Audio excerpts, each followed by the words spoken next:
People noticed him months before anyone asked why he was there. Every morning, at exactly 6:42 a.m., a man stood at the far end of the subway platform.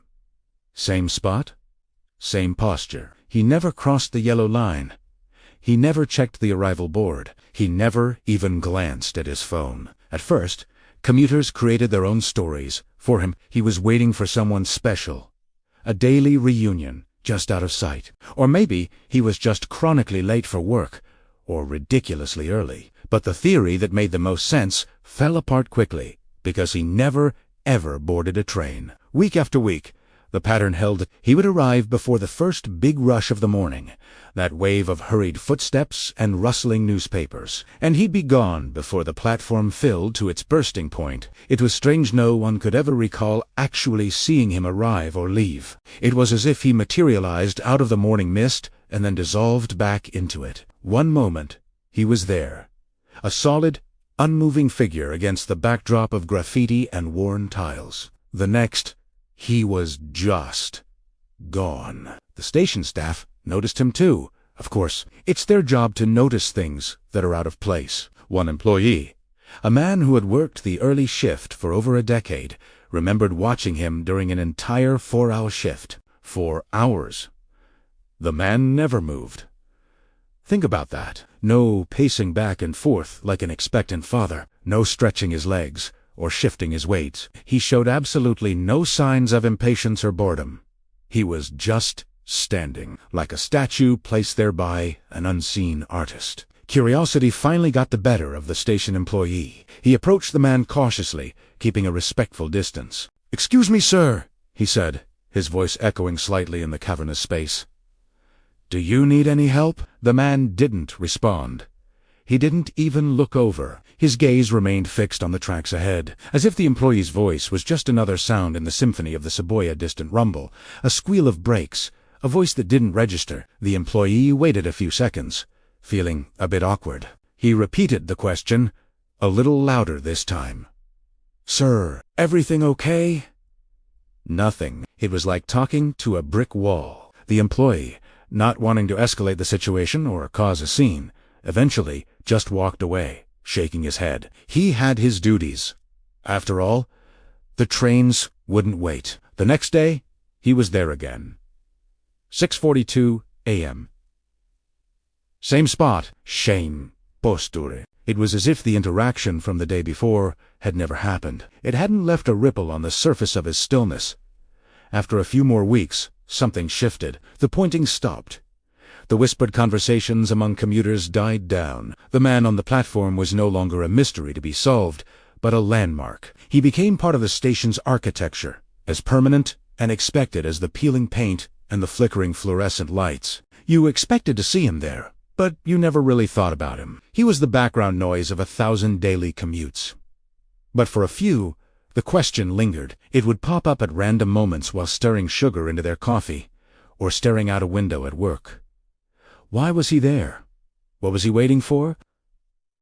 Was it a memory? Was this spot the place where he last saw someone he loved? Maybe a final, hurried goodbye before a journey from which they never returned. He could be replaying that moment, Aubert and Aubert, trying to hold on to a ghost. Every morning, he'd return to the scene, hoping that by standing in the exact same spot, he could somehow rewind time, even for a few hours. Or perhaps it was a promise. A pact made years ago. Meet me here, on this day, at this time. A promise that the other person had long forgotten or was unable to keep. But for him, the promise was sacred. His daily vigil was an act of unwavering faith, a testament to a bond that existed only in his own mind. He was a monument to loyalty, standing against the relentless tide of time. Could it be something more abstract? Maybe he wasn't waiting for a person, but for a feeling. Perhaps this was the only place in the world where he felt a sense of peace, a strange calm amidst the chaos of the city, the rumble of the approaching trains, the rush of air, the faceless crowd. Maybe this was his sanctuary. For him, standing still while the world rushed by was a form of meditation, a way to anchor himself in a life that felt adrift. Then there's the darker possibility.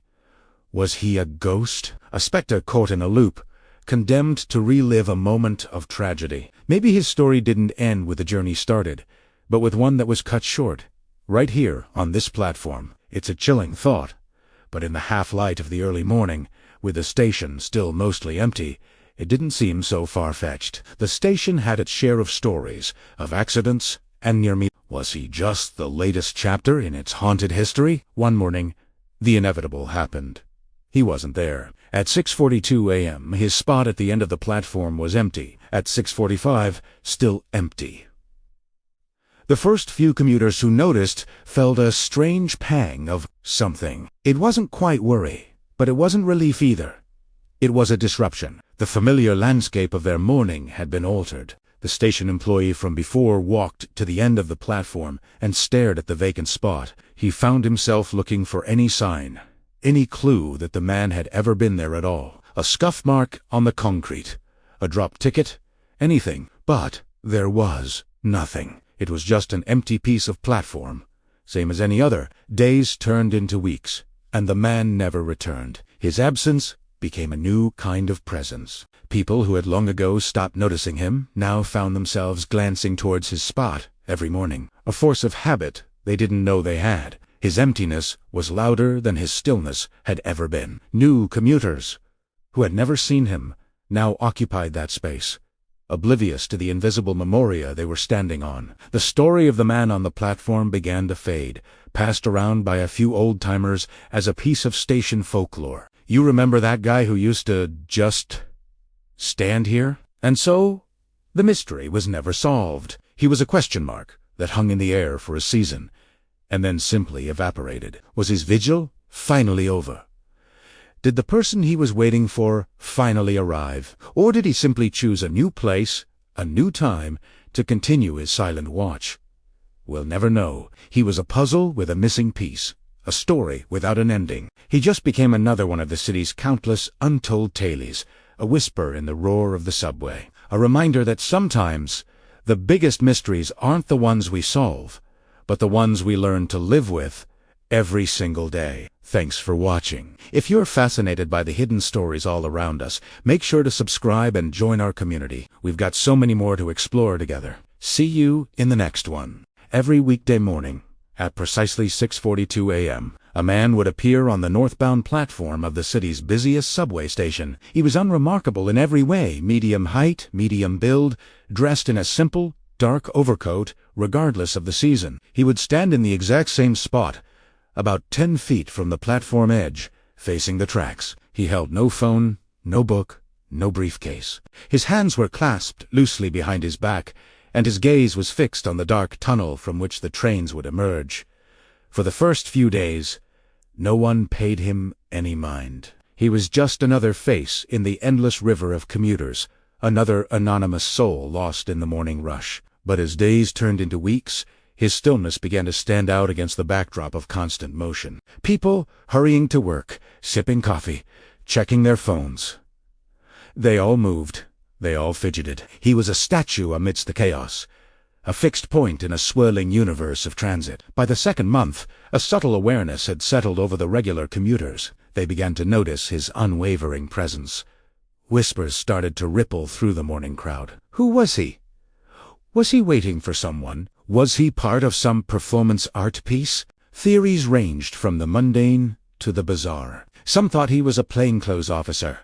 Others a heartbroken lover waiting for a reunion that would never come. A few teenagers joked he was a ghost, a glitch in the matrix. Yet, no one ever spoke to him. An invisible barrier of urban etiquette and a touch of apprehension kept everyone at a distance. By the third month, something fascinating had happened. The commuters had subconsciously adjusted their orbits around him, an invisible circle of personal space, larger than what's normally afforded in a crowded station, formed around the man. People would automatically veer away, avoiding standing too close.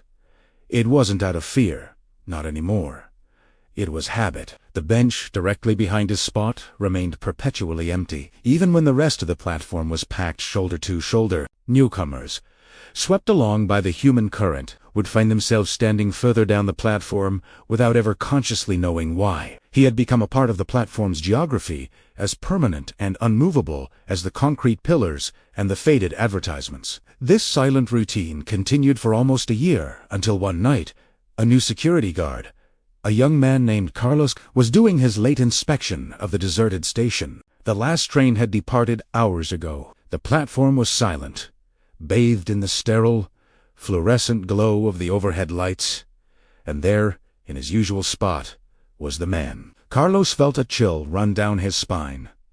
The station was supposed to be empty. He cautiously approached, his footsteps echoing in the cavernous space. He stood directly in front of the man, close enough to see the faint rise and fall of his chest. "Sir, the station is closed."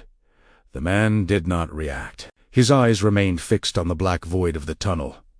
Carlos waved a hand in front of the man's face. There was no blink, no flinch, not even a flicker of recognition. It was like waving a hand in front of a photograph. The guard's report later noted that the man was breathing. Slowly, regularly. "Sir, I need to see some identification," Carlos said, his voice a little shaky now. Nothing. He reached out and lightly touched the man's shoulder. The fabric of the coat was cool and coarse. The man did not resist, but he also didn't respond. He was solid, real, yet utterly disconnected from the world around him. Bewildered, Carlos backed away and radioed his supervisor for instructions. The conversation was brief and filled with disbelief from the other end. As he waited for backup, Carlos glanced away for just a moment, down the empty platform towards the station entrance. It couldn't have been more than a few seconds. When he looked back, the man was gone. Carlos's heart hammered against his ribs. He scanned the entire platform. The man hadn't walked past him. No doors had opened or closed. No train had arrived or departed. He was simply not there anymore. He immediately checked the security camera feed for that section of the platform. He replayed the footage again and again. It showed Carlos approaching an empty space, talking to the air, and then looking away. The man had never been on the camera's feed. It was impossible. Shaken, Carlos filed his report, which was met with skepticism and quiet warnings about filing false claims. He started to doubt his own sanity. The very next morning, at precisely 6:42 a.m., the man in the dark overcoat was standing there again, in the exact same spot, as if nothing had ever happened. Carlos was on the early shift and saw him from the security office monitor. This time, he didn't approach. No one did. The invisible bubble of space reformed around the man as the morning commuters arrived, their patterns unbroken, their habits deeply ingrained. Years passed. The story of the night security guard faded into station folklore, a tale told two new recruits to spook them. The man on the platform became a permanent fixture. New generations of commuters came and went. For them, his presence was simply a fact of their daily journey. They noticed him, of course, but in the same way one notices a peculiar crack in the pavement or a strangely shaped water stain on the ceiling. It was just there. Those who saw him for the first time assumed he had always been there, a silent sentinel of the 6:42 a.m. rush.